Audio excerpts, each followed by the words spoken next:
Now अब हम यहाँ पे डिस्कस करेंगे inverse of a complex number. और इसके लिए हम यहाँ पे क्या करते हैं, हम यहाँ पे लेंगे let z is equal to x plus iota y be any complex number. So ये हमने लिया है z equal x plus iota y be any complex number. और इसके बाद हम यहाँ पे z इनवर्स फाइंड आउट करेंगे। सो ये आएगा 1 divide by z which is equal to, और z है, z की जगह हम यहाँ पे लिखेंगे x प्लस आयोटा y। सो अब हम यहाँ पे क्या करेंगे, हम यहाँ पे करेंगे rationalising the denominator. So x minus iota y divided by x minus iota y। सो यहाँ पे है प्लस और यहाँ पे है माइनस, माइनस जो जिससे मल्टीप्लाई करेंगे उसी से डिवाइड करेंगे। और ये आएगा हमारे पास x minus iota y into 1, ये आएगा x minus iota y divided by, और यहाँ पे हम यूज़ करेंगे a plus b into a minus b, इसको मान लेते हैं a, और ये है हमारे पास b और ये है a and b। So a plus b into a minus b, ये आएगा हमारे पास a square minus b square. So ये आएगा x square minus b square है आयोटा वाई का whole square. So which is equal to, ये आएगा न्यूमरेटर में x minus iota y as it is, और डिनोमिनेटर में आएगा ये एक्स स्क्वायर और माइनस ये आएगा आयोटा स्क्वायर और y square, which is equal to x minus iota y divided by ये आएगा एक्स स्क्वायर, और we know that iota square is equal to -1, तो ये आएगा यहाँ पे +1 और यहाँ पे आएगा वाई स्क्वायर। सो ये जो है z इनवर्स हमारे पास आया है x माइनस आयोटा वाई और डिवाइडेड बाय है ये x square plus y square.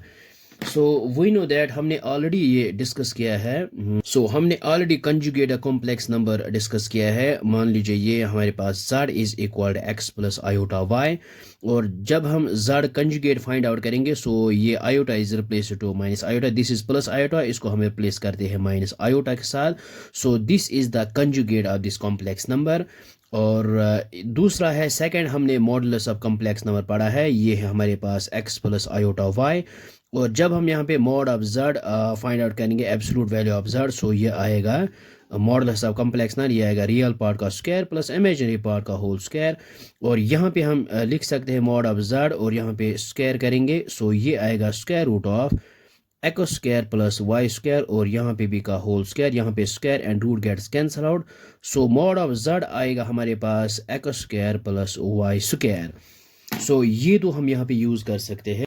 So ये है हमारे पास z inverse which is equal, ये है x minus iota y, so ये आएगा z कंजुगेट, और divide by x square plus y square, so ये आएगा मॉड ऑफ z का होल स्क्वायर।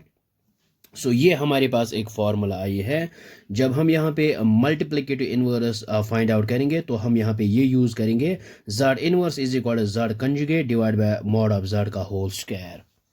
सो अब हम यहाँ पे एग्जांपल एक लेते हैं, मान लेते हैं ये है z इक्वल टू 3 + 4 आयोटा, हमें यहाँ पे मल्टीप्लिकेटिव इनवर्स फाइंड आउट करना है, मीनस z इनवर्स यहाँ पे फाइंड आउट करना है। सो हम यहाँ पे क्या करेंगे, ये है z इक्वल 3 + 4 आयोटा, हम यहाँ पे z कंजुगेट करें फाइंड आउट करेंगे, क्योंकि z इनवर्स हमारे पास z conjugate divide mod of z का होल स्क्वायर आता है।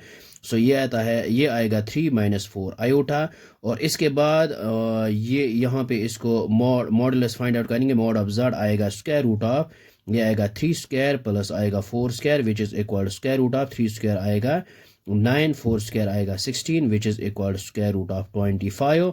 सो इसको हम यहाँ पे लिख सकते हैं ये 5 का whole square, so square and root gets cancel out, so mod of z is equal to 5, लेकिन यहाँ पे है मॉड ऑफ z का स्क्वायर, सो यहाँ पे लिख सकते हैं मॉड ऑफ z का square which is equal to 5 square, so 5 square आएगा 25। सो अब हम यहाँ पे यूज़ कर सकते हैं, we know that z inverse जो है वो आता है z conjugate divide by mod of z का स्क्वायर। सो z कंजुगेट हमारे पास है ये 3 - 4 आयोटा और divide by mod of z whole square, ये आएगा 25। सो अब हम रियल पार्ट अलग लिखते हैं, सेपरेट करते हैं 3 डिवाइड बाय 25 और minus iota times 4 divide by 25। So this is the required multiplicative inverse. So I hope आपको ये समझ में आया होगा, ये बहुत ही आसान है। So thanks for watching this video.